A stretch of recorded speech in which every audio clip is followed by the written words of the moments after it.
ಗಿಲ್ಲಿ ಮತ್ತೆ ಕಾವ್ಯ ಉತ್ತಮ ಜೋಡಿ. ಅವರಿಗೆ ಒಳ್ಳೆ ಸಿನಿಮಾ ಆಫರ್ಸ್ಗಳು ಕೂಡ ಸಿಗ್ತಾ ಇದೆ.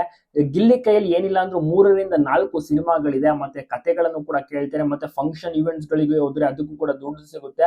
ಇನ್ನ ಕಾವ್ಯ ಅವರ ವಿಚಾರ ನೋಡಿದ್ರೆ ಫೋಟೋ ಶೂಟ್ಗಳು, ಜಾಹೀರಾತುಗಳು ಕೂಡ ಸಿಗ್ತಾ ಇದೆ. ಮತ್ತೆ ಸಿನಿಮಾ ಆಫರ್ಸ್ಗಳು, ಕಥೆಯನ್ನ ಕೇಳ್ತಾ ಇದ್ದಾರೆ. ಕೆಂಡಸಂಪಿಗೆ ಧಾರಾವಾಹಿ ಮೂಲಕ ಎಂಟ್ರಿ ಕೊಟ್ಟರು, ನಂತರ ಬಿಗ್ ಬಾಸ್ ನಲ್ಲಿ ಕಾಣಿಸ್ಕೊಂಡ್ರು, ಒಂದು ಸಿನಿಮಾವನ್ನು ಕೂಡ ಮಾಡ್ತಾರೆ.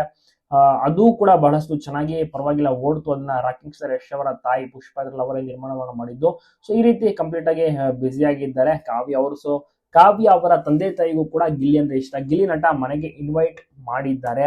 ಯಾವಾಗ ಗಿಲ್ಲಿ ನಟ ಮನೆಗೆ ಎಂಟ್ರಿ ಕೊಡ್ತಾರೆ ಕಾದು ನೋಡ್ಬೇಕಿದೆ. ಒಟ್ಟಿನಲ್ಲಿ ಅವರು ಫ್ರೀ ಇಲ್ಲ, ಬ್ಯುಸಿ ಆಗಿಬಿಟ್ಟಿದ್ದಾರೆ. ಸೊ ಹಾಗಾಗಿ ಅವರಿಗೆ ಮನೆಗೆ ಎಂಟ್ರಿ ಕೊಡೋಕೆ ಸಾಧ್ಯ ಆಗಿಲ್ಲ. ಬಿಡುಗಡೆ ಮಾಡ್ಕೊಂಡು ಖಂಡಿತವಾಗಿಯೂ ಕೂಡ ಅವರು ಮನೆಗೆ ವಿಸಿಟ್ ಮಾಡೇ ಮಾಡ್ತಾರೆ.